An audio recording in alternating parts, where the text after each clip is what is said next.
Thailand is now one of the worst performing countries in Asia. Thailand now faces its weakest growth in over 3 decades. Thailand is now a cautionary tale. Can Thailand pull itself out of this crisis? Is Thailand really the sick man of Southeast Asia? But I'm in Thailand. I know. And it's pretty good. Right. It's amazing, actually. Exactly. So, what's the issue? What's the issue? Yeah, what's the issue? Well, you know that last year Thailand grew by like 2.5%, right? So? And Vietnam was 6.5. And Malaysia was 4.8.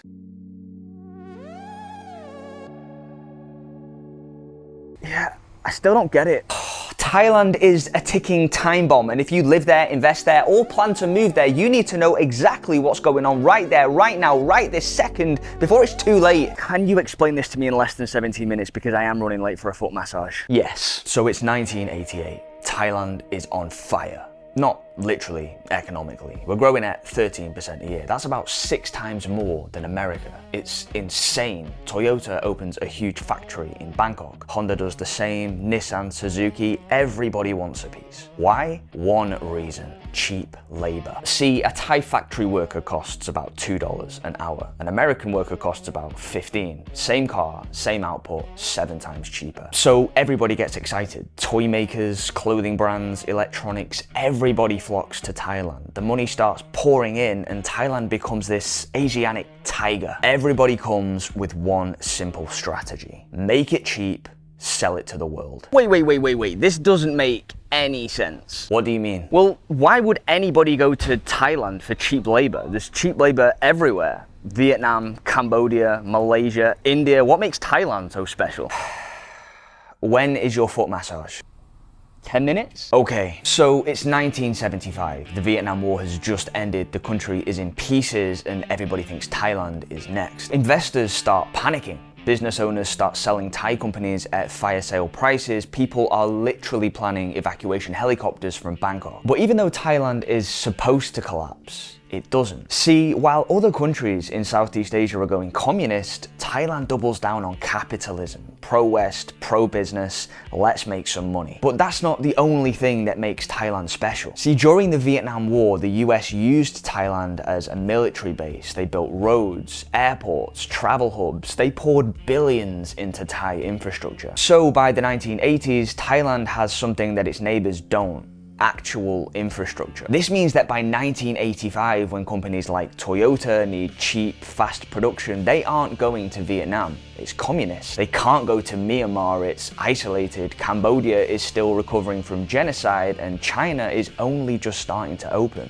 But there is one little country right in the Goldilocks zone that ticks all the boxes. Thailand. Exactly. So that's why Thailand grew so much faster than any other country in Southeast Asia. Yep. And that's probably why tourism exploded there too. Bro, imagine you're an American or European backpacker and you discover Thai food and Thai beaches for the first time. Nice. So what happened next? Well, everybody loved it there. The government rolls out the red carpet, hotels spring up, restaurants open, there's jobs everywhere, real estate is booming, the stock market is soaring, everything is going up, and by 1988, Thailand is absolutely smashing it. And everybody lived happily ever after. No. What do you mean? Well, remember like 30 seconds ago when I said that Thailand's entire economic success was based off cheap labor? Yeah. That's a problem. So during the 1980s, when companies like Honda came to Thailand, they basically had 2 options. Option A, teach Thai engineers how to actually design cars, how to innovate, how to build technology. Or option B, just teach them how to put things together. And they went with option B, the bad one, obviously, and so did Toyota and Nissan and every other company that flooded in. See, Thai workers could build cars, but they couldn't design them. They could assemble electronics, but they couldn't invent them. They could follow instructions, but they didn't understand anything from first principles. So unlike China, who were actually being innovative and investing in things, Thailand was pretty much limited to putting random bits and pieces together. So basically, China and Japan were inventing Lego kits, and Thailand was the 7-year-old boy in his bedroom putting them together. I mean, seems slightly offensive, but your words, not mine. Anyway, here's what's interesting. One small country is watching this quietly in the shadows, and they're smart. They see what's happening to Thailand and they aren't going to let the same thing happen to them. Taiwan? No. Indonesia? No. Iceland? What? No, Vietnam. It's Vietnam. During the 2000s, when companies like Samsung were manufacturing in Vietnam, the Vietnamese were on it. They were like, listen, Samsung, mate, we know you can make an absolute belter of a TV, and we know you probably make hundreds of dollars every single year, but look, pal, teach us the technology or we're not interested. And did they? They did. In fact, Vietnam invested billions in education and engineering programs, and by 2020, Vietnam was making its very own technology. What about Thailand? Well, by 2024, Thailand wages had peaked. Not only were they not able to innovate and design things for themselves, they weren't even cheap anymore. So companies like Honda were getting tired of this stale marriage with Thailand. They're like, look, why are we gonna put up with this old nagging wife who can't even come up with new recipes when this hot new girl has just moved in next door? All right, so a few car manufacturers left Thailand to go to Vietnam. What's the big deal? What's the big deal? Yeah, what's the big deal? Well, it gets a lot worse. How does it get a lot worse? Well, I'll tell you how it gets a lot worse. Oh, just get to the point. All right, let me ask you something. How much money do you make? What? Every single month, how much money do you make? I don't know, like $3,000? And how much debt do you have?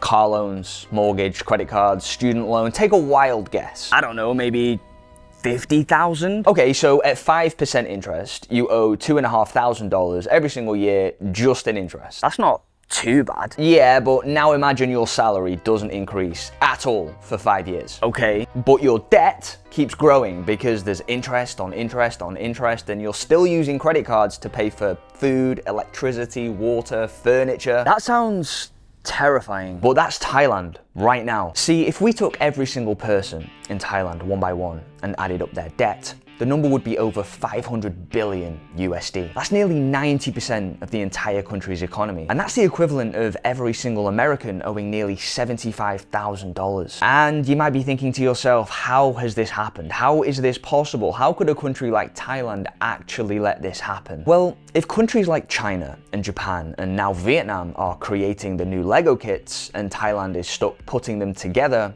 salaries can't grow. In fact, salaries have been stuck at $800 a month for over 10 years. And just because salaries stayed the same doesn't mean things didn't get more expensive. Things did get more expensive. A lot more expensive. In 2015, a one-bedroom condo in Bangkok would cost you 12,000 baht per month. Now it's closer to 20. The same is true for food, transport, tickets to the cinema. All that growth and foreign investment and tourism in Thailand, that didn't come without a cost. So what did people do? They borrowed. I mean, they had to. They took out car loans, motorbike loans, credit cards. They bought furniture, TVs, phones, all on payment plans. See, the banks were happy to lend because property values were going up. Everybody thought it'll be fine, the economy will grow, salaries will increase. But the economy didn't grow and salaries didn't go up, and now Thai people owe almost as much as the entire country makes in a single year. Wait. I get the point. All right, companies are leaving Thailand for other countries. Thai wages are stuck, prices are increasing, Thai people are borrowing, they can't pay back loans, etc., etc. But why is this actually bad for Thailand? What? Yeah, like, come on, seriously, why is this actually bad? Like, why can't Thai people just keep on borrowing, banks keep on lending, I keep getting foot massages, everybody's happy, circle of life, what's the problem? Okay, let's say you put 1,000 baht in a bank, right? The bank is going to keep 100 and lend out 900, okay? And the borrower of that 900 is going to buy something. Now the seller of that thing is going to deposit that 900 back into the bank, and the bank is going to take that 900, keep 90 of it, and lend out 810. And that's going to repeat over and over and over again until that original 1,000 baht that you deposited eventually becomes 9,000 in total economic activity. And that is called a money multiplier. That sounds great. Yeah, I mean, until people stop paying back loans. You know, if people stop paying back loans and you want your 1,000 baht back, where do you think it's going to come from? I don't know. That's because it doesn't exist anymore. Yeah, I'm not that worried. What do you mean you're not that worried? Look, I'm going to be honest. The sky is blue. The birds are singing. It's a beautiful day in Bangkok, and all of this is starting to sound a little bit like science fiction. I mean, it's not like this has ever happened before, right? July 2nd, 1997. Thailand's currency collapses overnight. It goes from costing 25 baht per dollar to 56 in just 6 months. Everybody's money is suddenly worth half. Wait, 1997? You didn't mention this earlier. Yeah, it got in the way of the natural progressive story arc. Fair enough. So Thai people are protesting in the street because their hard-earned money just lost more than half its value, and the very thing that caused it is the exact same thing that's happening today. What? Borrowing. Thai people borrowed billions in foreign currency to buy real estate. Property developers borrowed to build condos everywhere. Banks were giving out loans to every man and his tuk-tuk. So by 1997, the non-performing loan rate in real estate hits 52.3%. Basically, more than half of these real estate loans in Thailand aren't getting paid back. So people can't pay, developers can't sell, banks can't lend, and the entire system is on the brink of collapse. So what? So what happened? Well, Thailand realized things were about to get really bad, so they took out an international loan of 17 billion USD. And they had to scratch a few backs, close a few bankrupt finance companies, and millions of Thai people lost their savings, basically. well, I mean, at least Thailand probably learned a huge lesson. Yeah, not really. What do you mean, not really? Well, I mean, taking out an international loan is like putting a band-aid on a gunshot wound. It might help with the bleeding a little bit, but it doesn't fix the underlying issue. I mean, household debt today in Thailand is 3 times higher than it was in 1997. How? All right, imagine you're a bank and 20% of your loans are already dead. People can't pay and you aren't getting your money back. But you don't want everybody to know your business, right? So instead of admitting that these loans are dead, you make a little call to the borrower and say something like, hey bro, so we know that you owe us like a lot of money, right? And we know that you're supposed to have paid this thing back within 10 years, but come on, let's be cool, bro to bro. Why don't we just give you like a little bit more time, say another 10 years to figure things out? We don't have to do this whole chasing you thing and you don't have to panic and everybody's happy, right? Our little secret. Sound good? Here's where things get dangerous, right? Because what if somebody new comes into the bank looking for a loan? You've just given Brosiv a 10-year extension on his loan, and by the way, you've made that exact same call to 700 other geezers this week. Are you really going to start lending out more money to new people? Probably not. You're in way too deep, so you stop lending. Thai banks have had negative loan growth for 15 months straight, but here's the problem. Businesses need loans to grow. People need loans to buy things. An economy needs money flowing through it like a body needs blood. So when the banks stop lending, the economy flatlines, and that's called a zombie economy. It looks alive, it's still moving, and it hasn't started to smell yet, but it's dead. That's disgusting, but just because Thai people can't pay back debts, banks can't lend, companies can't grow, doesn't mean Thailand is dead. I mean, aren't you forgetting something? What? Isn't it obvious? Beaches, cocktails, luxury hotels, massages, tourism. Bro, Thailand is the happiest, friendliest, most outrageously pleasant country in the entire world. It doesn't have to live off its own money. It can just live off everybody else's. Tourism.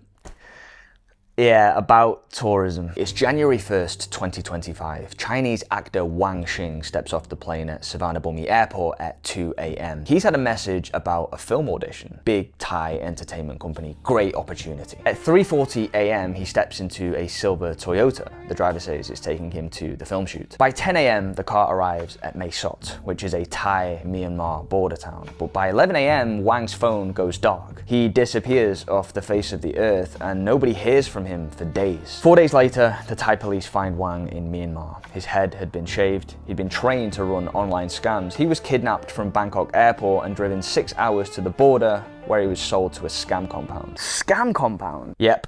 That sounds absolutely terrifying. And I don't want to sound insensitive here, but what the f does that have to do with Thailand tourism? I'm getting to it. Now, Wang has a girlfriend and she makes a post on Weibo, this Chinese social media app, and she tells the entire Chinese population that her boyfriend is missing in Thailand and that somebody needs to send help. Now, Chinese celebrities share it. Hundreds of millions of views in just a few days, and now every Chinese person thinks that Thailand kidnaps people at the airport. Suddenly, flight cancellations from China surge. Chinese tourism to Thailand drops 32% compared to the previous year, and by July, it's down 34% compared to 2019. All right, so a few Chinese people left Thailand. What's the big deal? The big deal is that Chinese tourists spend more than almost all other tourists in Thailand combined. We're not talking about just a little bit of money here. China is Thailand's #1 customer, and if Thailand was a restaurant, China just found cockroaches in the soup. But that's not even the half of it. 3 months later, a 7.7 magnitude earthquake hits Myanmar and plows through Bangkok, tearing down buildings all across the city. This includes a 33-story skyscraper which kills 95 people. Now rumors start to circulate. Thailand uses substandard Chinese steel in its high-rise constructions, and suddenly every tourist considering Thailand starts to worry that their hotel might collapse. Holidays get cancelled, condo sales freeze, nobody wants to be in buildings there. And then we get to May, and this land dispute between Thailand and Cambodia that's been going on for decades finally reaches breaking point when a Cambodian soldier gets killed. Thailand and Cambodia can't talk things out, so by July, rockets are being fired, soldiers are being killed, 62 civilians are dead, and 260,000 people have been evacuated. Suddenly, hotels near the border crash. 80% overnight. Chiang Mai, a huge tourist destination, 800 kilometers away from the fighting, sees mass cancellations because tourists don't understand Thai geography. And then we get to September. The BBC releases a documentary on Thailand called The Dark Side of Paradise. Awful documentary. Absolute pile of What were they thinking? Anyway, on top of all this, towards the end of 2025, the Thai baht hits near all-time highs, which sounds good until you realize that the 100 USD that did buy you 3,500 baht in January now gets you closer to 3,000, meaning you just lost around 10% of your vacation money unless you go somewhere else like Malaysia or Vietnam. Thailand just priced itself out of the market. Okay, so tourism is down, Chinese people have left, Cambodia starts a war, earthquake, BBC is a bag of shit, and everything is expensive. Right. But surely the Thai government can just fix this, right? I mean, once China forgets about the whole kidnapping thing and the earthquake becomes ancient history, Thai politicians can just fix the Thai baht problem and everybody just pours back into Thailand again, right?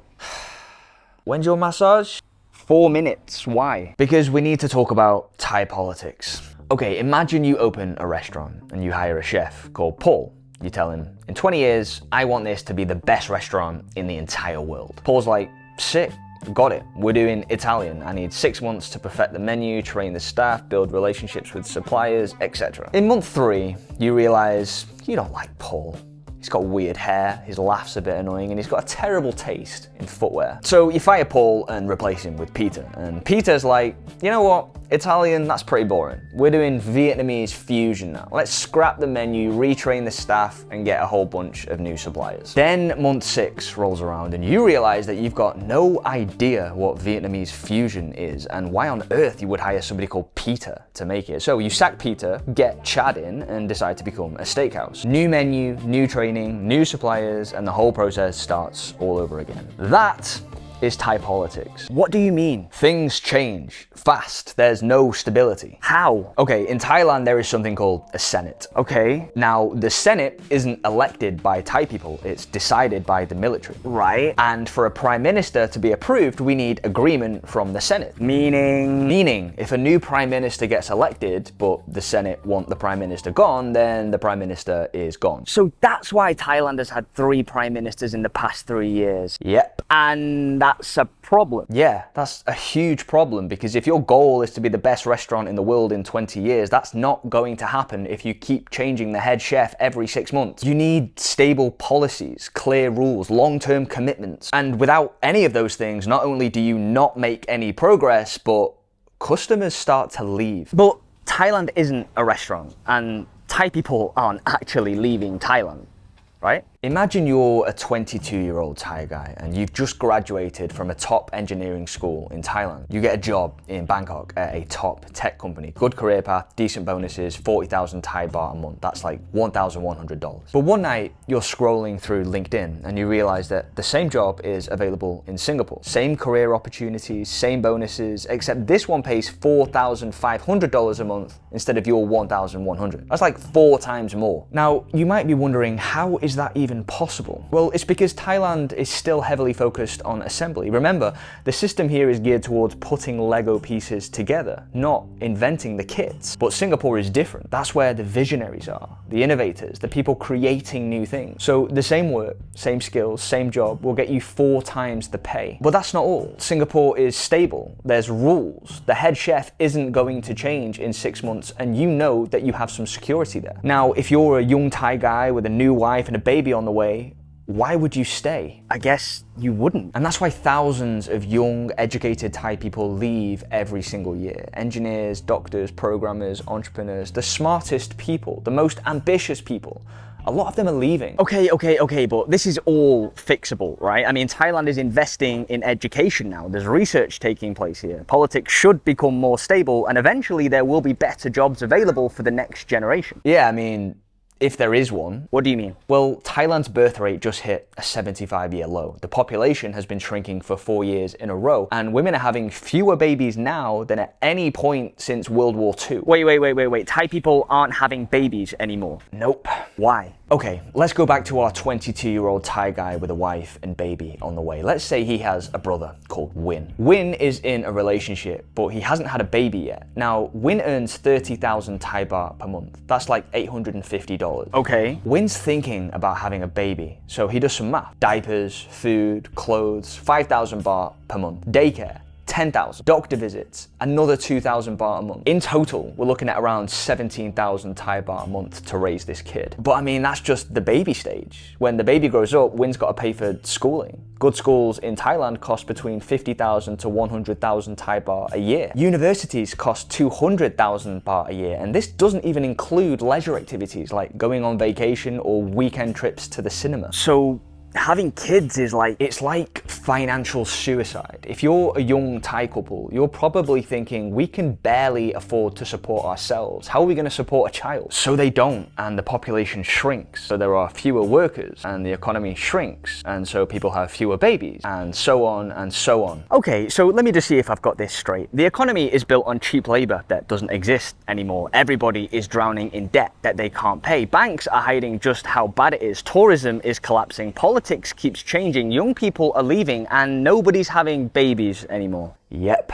So Thailand is Not necessarily. I mean, some people think this is just a blip. Tourism is bound to bounce back eventually. Thailand is the best country in the world. Plus, it's richer than Vietnam, the Philippines, and Indonesia, and it has better infrastructure than any of those countries. Plus, all this political instability, that's going to resolve itself eventually. And what about the other people? Well, they say it's terminal. The debt crisis is mathematically unsolvable. It would take 20 years minimum to build a remotely competitive education system. Politics will never allow for any sort of painful reform. The demographics crisis is completely irreversible, and zombie banks, they prevent any slither of hope of economic growth whatsoever. So what would it actually take to fix this? Honestly? Yeah. Besides wiping debt that might cause banks to collapse? Yeah. And huge political reform to establish a more stable government? Yes. And a 20-year educational overhaul to invest in STEM and build an education economy? Yes. I'd probably just get a foot massage, mate.